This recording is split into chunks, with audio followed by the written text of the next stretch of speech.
All right, take two, because I goofed and didn't get some other background information. So, uh, it is July 20th, 2024.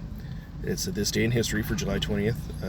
As you know, the year doesn't matter, it's about the day and the historical events that happened on this day. And we have a very special uh, uh, feature for this day, but I'm going to hold off until the end.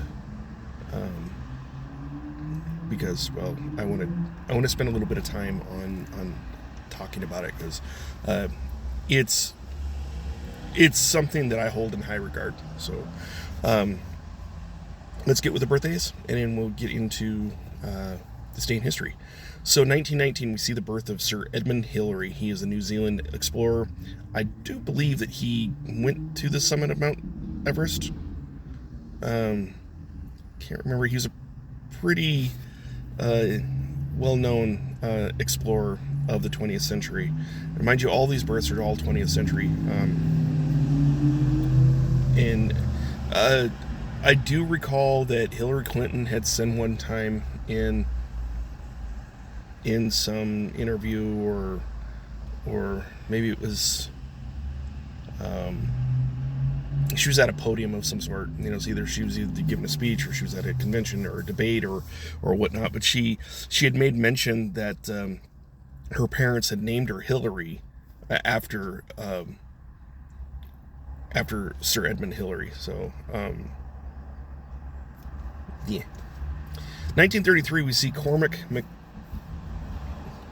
McCarthy. He's an American author.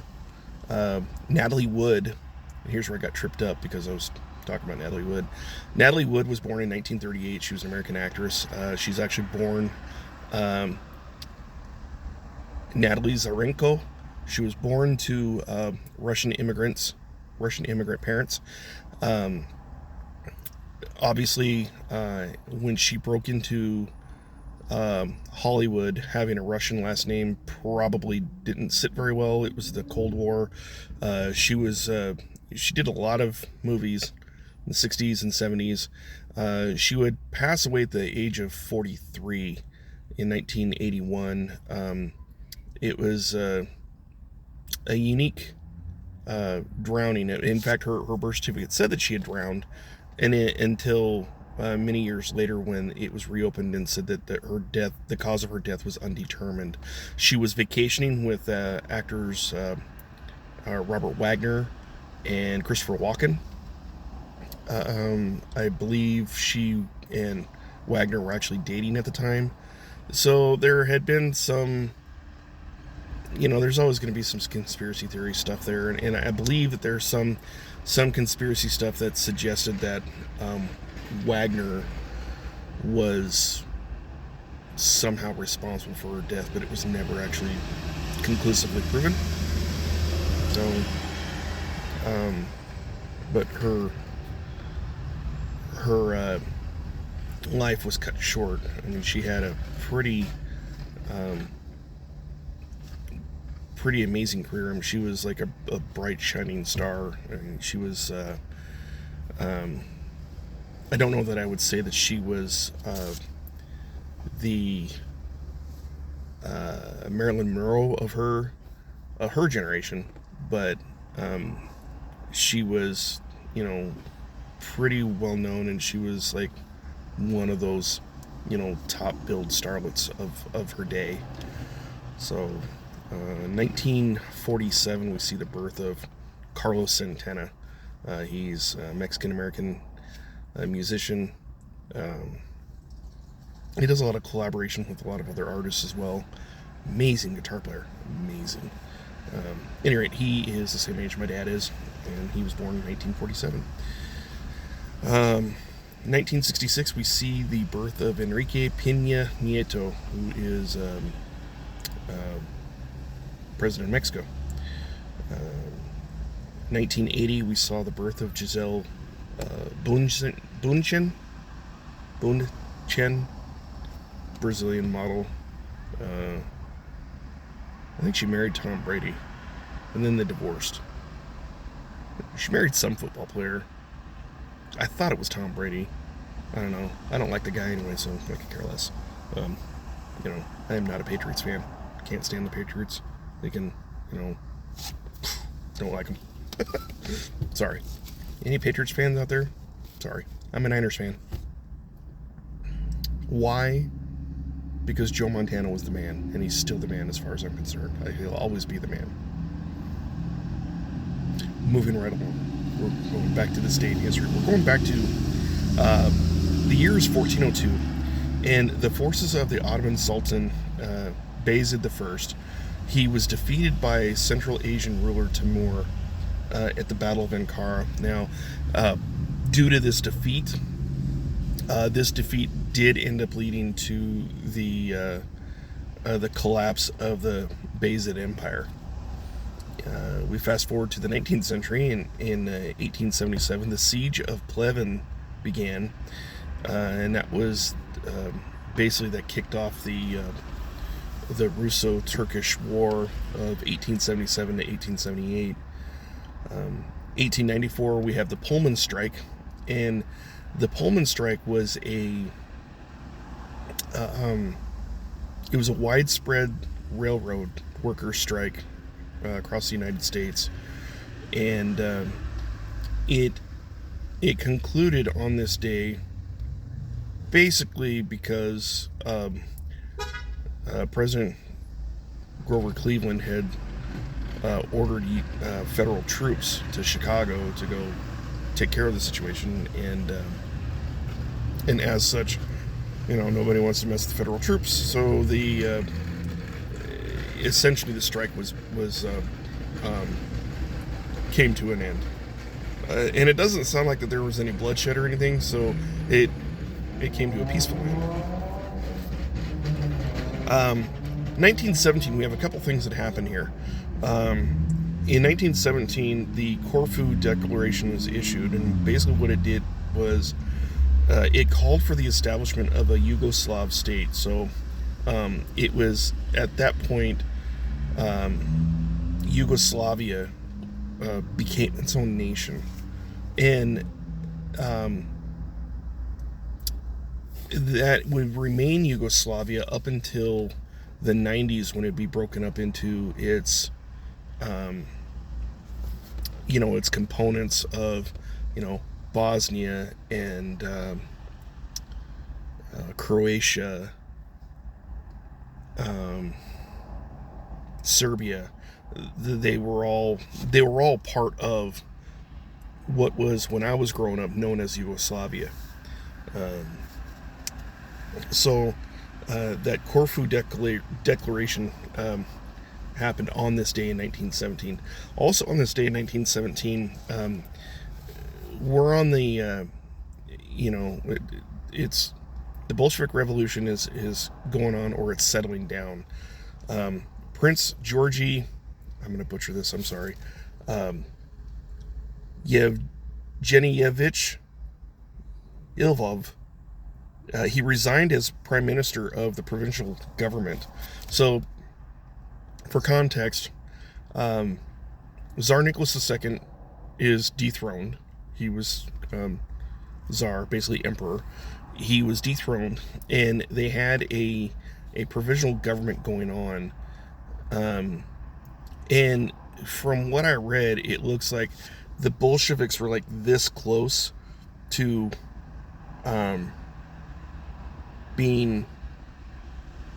losing all their power. And how amazing would it have been had the Bolsheviks not maintained their power. But and I don't know if this prince was aligned with them or affiliated with them, but at any rate, what ended up happening was so this guy, he resigns as prime minister following the July Days demonstration. And I looked up what the July Days demonstration was, and basically what happened was you had a bunch of soldiers and just people, they were demonstrating, and it sounds like it was like that close to them putting the Bolsheviks out on the streets, and but they had nothing else to fall back on. They just basically they gutted the aristocracy. They killed the Tsar and his family. So, what were they going to do? Go send for the Tsar's mother, who was living in France at the time, to have her come back and take over the country? That wasn't happening. They were moving. This is a time period where everyone is moving away from monarchies, and they're embracing, newer systems of government, not necessarily, like what we have, but they were embracing democracy-driven societies. Democracy meaning just not monarchy. No, we're not a democracy. We're a republic. They weren't necessarily leaning towards becoming a republic there in Russia. The Bolsheviks, they're the predecessors to the communists. They had an idea that they just wanted to be in power, and they wanted to rule the world, really. And their idea was that life is fine if you just do what we tell you. So go read the book Animal Farm. Go read the book 1984. That was those, or basically the manifestos that the Bolsheviks had lived by. So, at any rate, moving right along, we fast forward to 1968. This is special for me because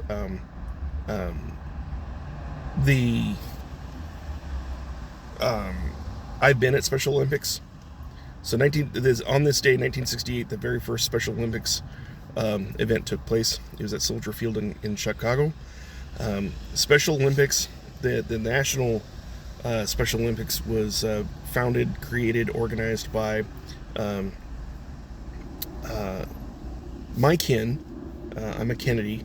So Eunice Kennedy Shriver, who is the mother of Maria Shriver, the journalist, ex-wife to Arnold Schwarzenegger. Yes, I used to be able to say that he was an in-law once upon a time. However, I can say that Star-Lord is my in-law now, because their daughter is married to Chris Pratt, who played Star-Lord. Is his name right? Yeah. So in a very roundabout way, very distant way, we are very distant in-laws. So the special needs, it was special needs folks, whether they're Down syndrome or they're autistic or they're whatever, Special Olympics is for those who have special needs or are just special needs challenged, I suppose. I'm losing my words here. At any rate, at this event in 1968, 1,000 athletes participated, so that's pretty cool. I had an interaction with I call him a kid because mentally he was, but he's a few years older than me, actually. Martin was his name. He was such a cool guy. When I used to be a member of the 501st Costume Club, we went down and participated in a local special needs or Special Olympics event, and Martin was one of the I remember he was one of the participants, and we had interactions with him, and he loved Star Wars so much, and he just interacted with us, and he absolutely loved us. And years later, I'd seen him in Eugene. We were doing a parade down there, and I happened to spot him, and I walked up to him and I said, "Your name's Martin, isn't it?" And he's like, "Yeah, how'd you know that?" And I'm like, "Because we've met before. We met before at a Special Olympics in Hillsboro. We were in Eugene at the time. Eugene's, further south. Hillsboro's just, west of Portland. And he was so taken aback by the fact that I remembered him. He said something to his mom, and his mom came up to me. She's like, "You have no idea what you did. You just made my son's day." And I'm like, "What's up?" And she's like, "You know, he's flying on cloud 9 right now because you remembered him." I'm like, he was hard to forget. He was hard to forget. So, I'm digressing. I'm sorry, but Special Olympics is. It's special to me, not only because one of my kin founded it, but because of the interactions that I've had with, and I grew up with a couple special needs kids. My best friend's younger brother had Down syndrome, and it's like you messed with him, and it's like my best friend, all his friends came out of the woodwork, and it's like, you mess with this kid, you're messing with, I actually had to thump a kid one time because he was messing with my best friend's brother. So, moving right along. 1976, Viking 1 lander touches down at the Kreis Planitia. I think I'm pronouncing that right. Planitia. I think it's Planitia. On Mars. It was a pretty big deal then. 2013, American journalist Helen Thomas dies at the age of 92. I didn't even know she passed away. I kind of wondered why I hadn't seen her, at presidential, news conferences and such.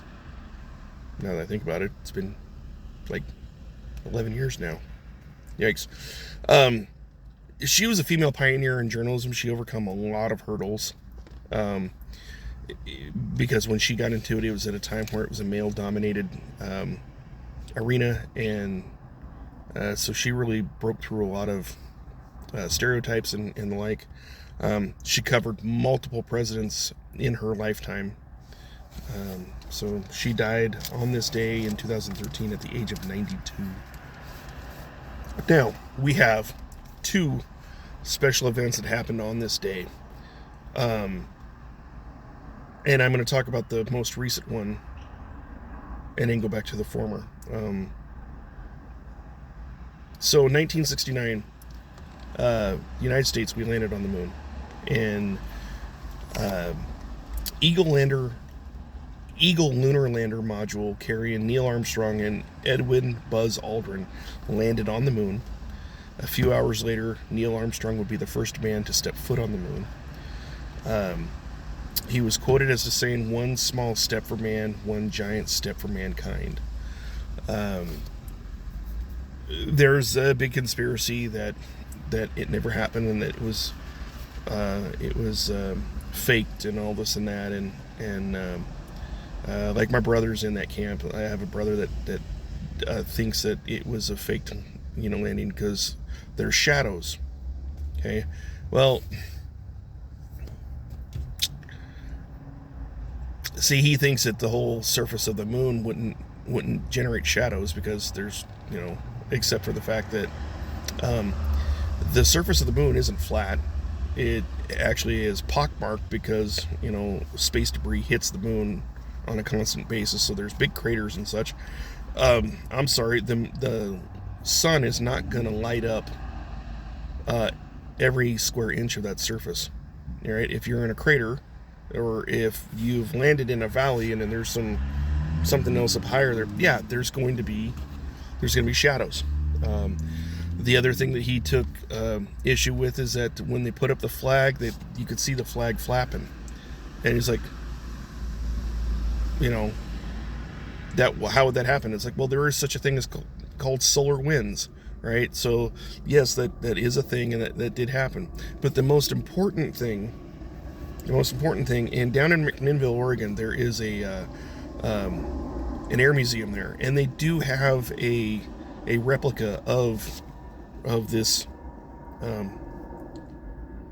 Eagle landing module.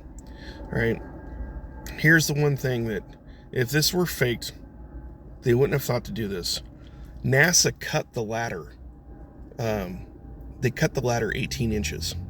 because in their infinite wisdom, they thought that all of the dust that would have accumulated on the surface of the moon would have been such that they thought that Eagle would have sunk about 18 inches into the ground. And so they cut that ladder 18 inches short. And there's also audio of when Armstrong is coming out. I think it was Armstrong. Had to have been Armstrong. He was the first one out. But Armstrong comes out and he makes the comment that they cut the ladder too short. So what ended up happening was that Eagle, when it touched down, it only depressed about 2 inches into the ground there. So the NASA engineers got it wrong. The mathematicians got it wrong that they thought that it was going to sink so far, but it didn't. Right. And what I'm getting at is if this is if it's a fake, if it's a hoax, right, you're not going to think to cut a ladder 18 inches short. You're just not. All right. So, there is film footage of him hopping off the ladder. There's film footage of them actually having to jump up to get to the ladder to get back inside the module. So,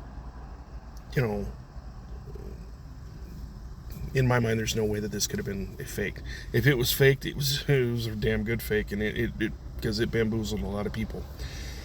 They did a documentary on it years ago, and of course, they didn't interview anybody on the United States side, but they did interview everybody on, they interviewed Russians, cosmonauts and whatnot, and the cosmonauts were just lambasting the Americans, just like, they're a bunch of liars, or this, that, they never blah, blah, blah, blah. Right? And it's like, of course they're going to say that. It's sour grapes, right? They're not going to admit that we beat them, right? They beat us into space. I believe they also beat us with having a man walk in space. I think that was one of theirs first. They sent the first animals up there. We beat them to the moon. I think it's just a bunch of sour grapes on their part. But so the second featured event is, and everyone's heard of it. There was a movie done on it. If you haven't heard of it, I don't know, maybe you're just not paying attention to history, but it was Operation Valkyrie. It was a last-ditch effort of German patriots who really felt that Hitler was a danger to Germany. It was a danger to the globe, and these brave men and women took it upon themselves to try to rid the world of Hitler, and it would be the final assassination attempt on Hitler's life until the war was over. And then he, historically speaking, he blew his brains out on April 30th, 1945. But it's on this day in 1944 that the last assassination attempt on Hitler took place. There were current and former military leaders that had conspired to kill him.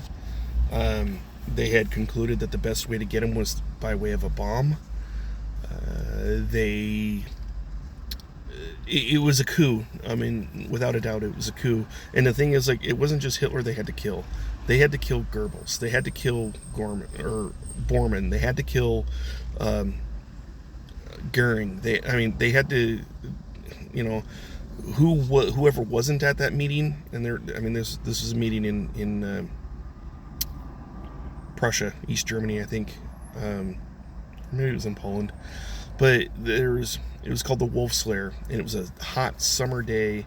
They'd actually moved the meeting into another bunker because it was just too stifling hot where they were originally going to do it. Stauffenberg had lost a couple of fingers, and so it was very difficult for him to.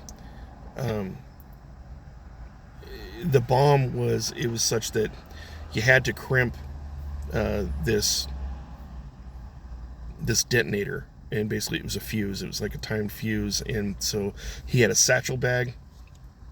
And he was supposed to crimp both of these bombs. If he had been able to crimp both of those bombs, Hitler would have been dead. But he was only able to crimp one of them. And then he goes and then he asked to be next to Hitler because he's got bad hearing. He lost an eye, he lost some fingers when he was in North Africa. He actually had endeared himself to Hitler. Hitler thought of him as a patriot and praised him, and so there was a huge level of betrayal from Hitler's point of view when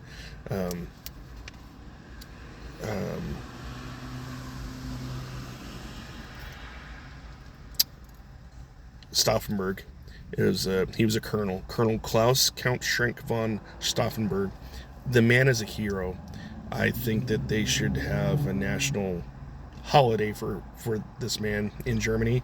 I don't know if they do or not. They should. I think July 20 should really be like an International Heroes Day. Not only for what Stauffenberg and the rest of these guys did or attempted to do, but the moon landing as well. So a bomb was placed underneath this table, and it was a big, thick oak table. And one of the staffers had seen the satchel, and he moved it on the other side of the leg. Now, had that satchel stayed there, Hitler would have been dead.